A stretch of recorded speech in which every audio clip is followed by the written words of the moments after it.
Mental math class 10 का अगला भाग कर लेते हैं। मैं हूं हरी सर और आप सभी बच्चे देख रहे हैं आपका अपना यूट्यूब चैनल जिसका नाम है math with Hari sir, special Hindi medium के बच्चों के लिए।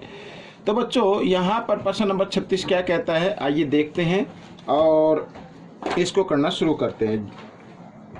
ये देखो, यदि इस चैप्टर से, इस अध्याय से रिलेटेड और कोई वीडियो अगर आपको देखनी है तो आप डिस्क्रिप्शन बॉक्स में से लिंक ले सकते हैं, या आप मेरे चैनल पर जाएं, वहां पर वीडियो या प्लेलिस्ट के बटन को क्लिक करके भी देख सकते हैं।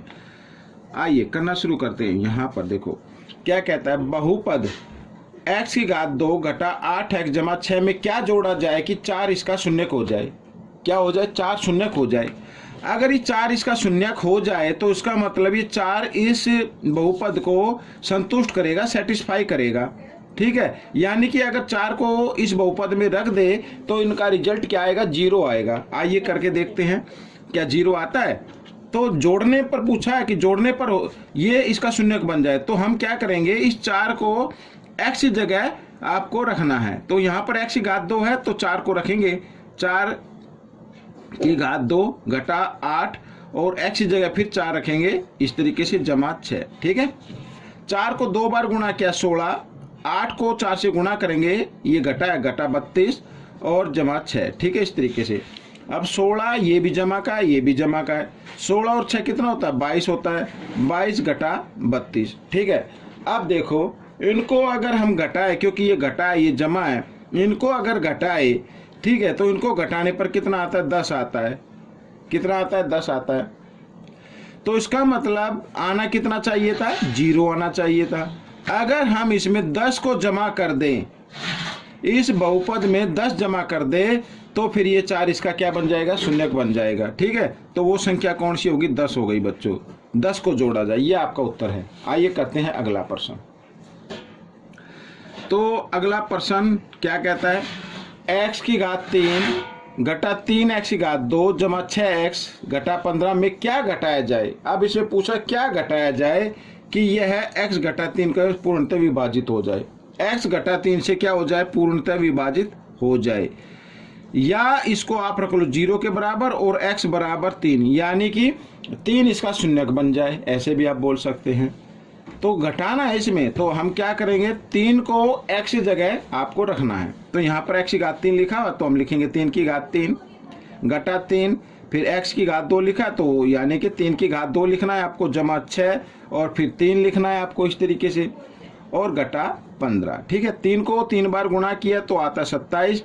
यहाँ पर 3 को 2 बार गुणा करेंगे तो 9 आएगा, और 9 को 3 से गुणा करेंगे तो 27 आएगा। 9 3 27 होता है। अब ये घटा, ये जमा, ये तो कट गए, इनको हटा दो, तो 3 6 कितना हो गया? 18, और यहाँ घटा 15। अब इसमें पूछा क्या घटाया जाए। अब घटाने पर पूछा बच्चों, जोड़ने पर नहीं पूछा है। अगर घटाना है तो 18 में से घटाया जाएगा। 18 में से कितने घटाएंगे? अगर 18 में से हम 3 घटा दे तो फिर यहाँ क्या आ जाएगा? 15 आ जाएगा, इधर घटा 15 और फिर क्या हो जाएगा? 0 हो जाएगा। तो वो नंबर कौन सा होगा? वो नंबर होगा बच्चों यहाँ पर 3। क्या होगा? 3 होगा बच्चों। ठीक है, तो 3 ये आपका उत्तर आ गया बच्चों यहाँ पर। ठीक है, 3 ये आपका उत्तर बनेगा। ठीक है, आप इनको भी घटा के देख सकते, जो नंबर आए वही आपका उत्तर है। आइए करते हैं अगला प्रश्न।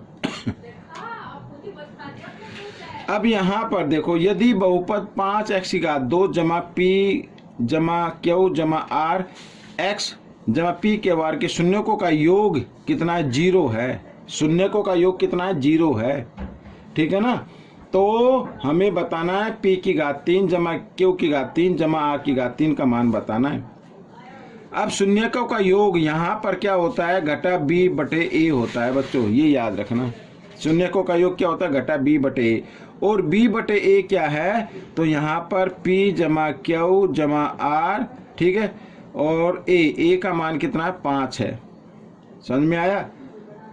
तो इसका यहाँ पर ये आप चाहे तो घटा का निशान इधर लगा सकते हो, और इनका मान कितना है भाई? शून्यकों का ये योग तो ये हो गया ना, लेकिन योग कितना दिया हुआ है? 0 दिया हुआ है, तो हम इसको 0 के बराबर रखेंगे।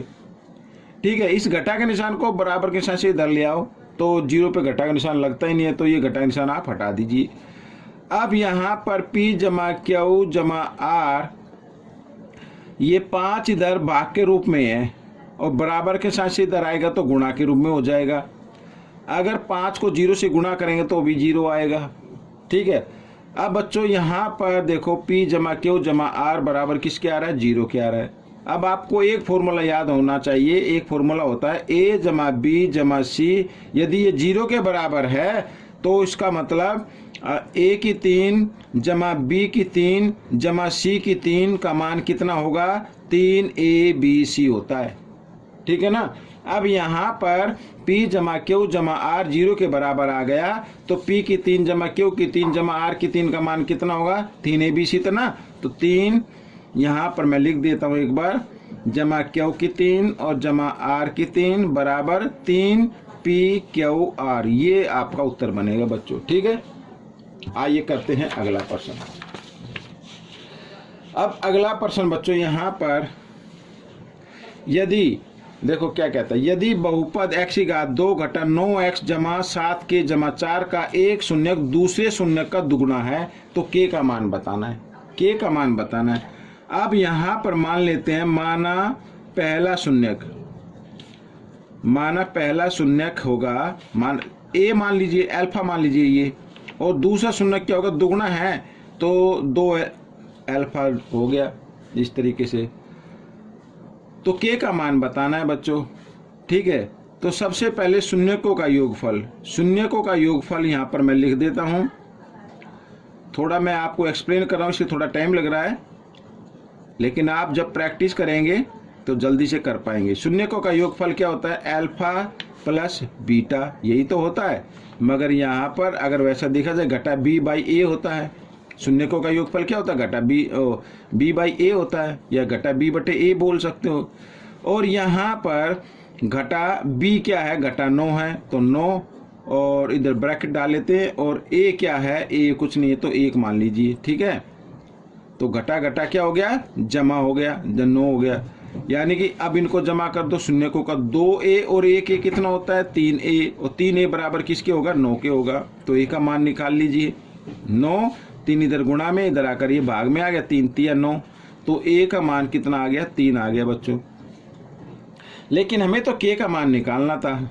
ठीक है, आइए k का मान निकाल लेते हैं। तो अब शून्यकों का योगफल तो निकाल लिया, और शून्यकों का गुणनफल यहाँ पर ये हम निकाले थे, क्योंकि k का मान a b c पर आता है। तो शून्यकों का गुणनफल क्या होगा, c बटे a होता है, यानी 7k जमा 4 बटे 1 होगा। और गुणनफल जो हमने इसके शून्यक लिए थे उनको गुणा कर दीजिए, 2a, यहाँ पर अल्फा मान लेते हैं, a भी बोल सकते हो, कोई दिक्कत नहीं है, इस तरीके से बराबर 7k जमा 4। ठीक है, 2a को 1a से गुणा करेंगे तो 2a की घात 2 हो जाएगा, बराबर 7k जमा 4 होगा। ठीक है, अब a का मान कितना आया है, a का मान आया है बच्चों 3, तो a की जगह 3 का मान रख देंगे। यहाँ पर आइए मैं इधर बताता हूँ, तो 2 गुणा यहाँ पर a की जगह a का मान रख दिया और घात 2 लगा दी, बराबर 7k जमा 4। अब देखो 3 3 9, 9 दूनी 18, 18 हो गया ना। इधर एक बार लिख ही देता हूं मैं। अब क्या करना है, इस 4 को आपको लेके आना है इस साइड में, 18 के साथ लेके आना है। तो ये 4 इधर जमा का इधर आकर ये क्या हो जाएगा, घटा का हो जाएगा। ठीक है, क्या हो जाएगा, घटा का हो जाएगा। तो 7 के बराबर 18 घटा 4 बराबर कितना हो गया, 14 हो गया। समझ में आया। अब k का मान निकालना है, तो यहाँ पर 14 बटे ये 7 गुणा में, इधर आकर बटे में 7 1 7 7 दूनी 14, यानी k का मान कितना आ गया बच्चों, 2 आ गया। k का मान कितना आ गया, 2 आ गया आपका। तो ये आपका उत्तर बन गया। अब करते हैं प्रश्न नंबर 40। ठीक है, अब देखो, यदि बहुपद x की घात 3 घटा 4 x की घात 2 घटा 3x जमा 12 के 2 शून्यक, यहाँ पर 2 शून्यक दिए हुए, तीसरा शून्यक बताना है बच्चों, तीसरा शून्यक बताना है। और शून्यकों का योगफल हमें मालूम है, शून्य के आपको फॉर्मूला याद होगा तो आप जल्दी से कर पाएंगे। तो यहाँ पर मैं लिख लेता हूँ, शून्यकों का योगफल। शून्यकों का योगफल क्या होता है बच्चों, घटा b बटे a होता है, यही तो होता है। कौन कौन से शून्यक, ये भाई पहला शून्यक, दूसरा शून्यक, तीसरा शून्यक बताना। तीसरा शून्यक हम मान लेते हैं यहाँ पर ये रूट वर्गमूल 3, और क्योंकि ये घटा है, घटा जमा घटा होंगे तो ये घटा का निशान लगा देता हूँ। और तीसरा शून्यक हम मान लेते हैं, गामा को मान लेते हैं बच्चों यहाँ पर इस तरीके से, ठीक है। तो ये शून्यकों का योगफल हो गया, लेकिन यहाँ पर घटा b बाई ए, b क्या है 4 है, घटा 4 है, घटा 4 और a के लिए 1 लगा दे तो घटा घटा क्या हो जाते हैं, ये जमा हो जाते हैं। अब यहाँ पर देखो ये घटा ये जमा घटा जमा घटा ये आगे, और तो यहाँ पर बच्चों ये गामा का मान आ गया 4, तो इसका मतलब तीसरा शून्यक क्या होगा, 4 होगा। ये आपका उत्तर हो गया। तो बच्चों ये प्रश्न आपका हल हो गया है। आपको ये प्रश्न कैसा लगा मुझे ज़रूर बताएं, और इसमें से सीखकर दूसरे बच्चों को ज़रूर सिखाना है। मिलेंगे अगले भाग में, तब तक आप वीडियो को देखते रहिए, और मेरी वीडियो देखने के लिए आप सभी बच्चों का धन्यवाद।